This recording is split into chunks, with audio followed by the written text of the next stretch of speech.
ബഹിരാകാശ നിലയത്തിൽ നിന്നുള്ള ഭൂമിയുടെ കാഴ്ച എങ്ങനെയാണ്? ആ കാഴ്ച കണ്ടിട്ടുണ്ടോ?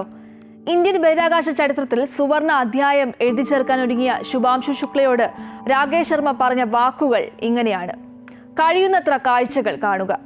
ഭൂമിയിൽ നിന്ന് 400 കിലോമീറ്റർ ഉയരം. ബഹിരാകാശ നിലയത്തിൽ നിന്നുള്ള ഭൂമിയുടെ കാഴ്ച അതിഗംഭീരമാണ്. ഒരു ഗോളമായി തിളങ്ങുന്ന ഭൂമിയെ കാണുന്നത് യാത്രികർക്ക് മാനസികവും വൈകാരികവുമായ മാറ്റങ്ങൾ ഉണ്ടാക്കുമെന്നാണ് പഠനങ്ങൾ പറയുന്നത്. ഓവർവ്യൂ ഇഫക്റ്റ് എന്നാണ് ഇതിനെ വിശേഷിപ്പിക്കുന്നത്. നീല നിറത്തിലുള്ള ഭൂമി, മിന്നിത്തിളങ്ങുന്ന വെള്ള മേഘങ്ങൾ.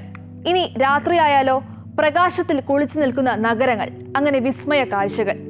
ബഹിരാകാശ നിലയത്തിലെ 7 വിൻഡോകളുള്ള ക്യുപോള മൊഡ്യൂളിൽ ഇരുന്ന് നോക്കിയാൽ ഈ അത്ഭുത കാഴ്ച കാണാം. അന്താരാഷ്ട്ര ബഹിരാകാശ നിലയത്തിന്റെ ലോകത്തിലേക്കുള്ള ജാലകം എന്നാണ് ക്യുപോളയെ വിശേഷിപ്പിക്കുന്നത്. ബഹിരാകാശത്തിന്റെ 360 ഡിഗ്രി കാഴ്ച നൽകുന്ന ഭീമൻ കണ്ണാടി ജാലകമാണ് ക്യുപോള. ബഹിരാകാശ നിരീക്ഷണത്തിൽ സുപ്രധാനമാണ് ഈ ഇടം.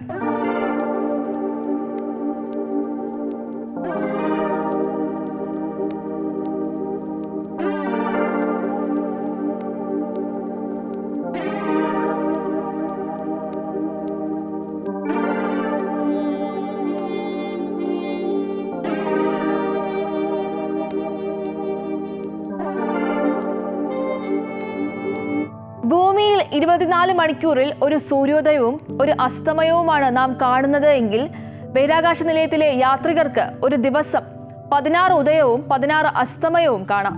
28,000 മണിക്കൂർ വേഗതയിൽ സഞ്ചരിക്കുന്ന രാജ്യാന്തര ബഹിരാകാശ നിലയം ഓരോ 90 മിനിറ്റിലും ഭൂമിയെ വലം വയ്ക്കും. രാജ്യാന്തര ബഹിരാകാശ നിലയത്തിൽ തുടർച്ചയായി മനുഷ്യ സാന്നിധ്യമുണ്ടായിട്ട് 25 ആണ്ട് തികയുന്ന വേളയിലാണ് ശുഭാംശുവിന്റെ പ്രവേശനം എന്നത് ശ്രദ്ധേയമാണ്. 1998 നവംബർ 2 നിലയം തുടങ്ങിയത്. നാസയ്ക്കാണ് പ്രധാന നേതൃത്വം. 7 മുറികൾ, 2 ശുചിമുറികൾ, ജിം, അങ്ങനെ എല്ലാ സൗകര്യങ്ങളും അവിടെയുണ്ട്. അന്താരാഷ്ട്ര ബഹിരാകാശ നിലയം ഭൂമിയെ ചുറ്റുന്നത് കാണണോ? ഭൂമിയിൽ നിന്ന് തന്നെ ഇത് കാണാൻ സാധിക്കും. നാസയുടെ സ്പോട്ട് ദി സ്റ്റേഷൻ വെബ്സൈറ്റ് വഴി നിങ്ങൾ ഏത് നഗരത്തിലാണ് താമസിക്കുന്നതെന്ന് ടൈപ്പ് ചെയ്യണം. ISSനെയും അതിന്റെ പാതയെയും കുറിച്ചുള്ള വിവരങ്ങൾ സൈറ്റിൽ ലഭ്യമാകും. ആ സമയമാകുമ്പോൾ ആകാശത്ത് നോക്കിയാൽ നിങ്ങൾക്കും കാണാം ആ കാഴ്ച.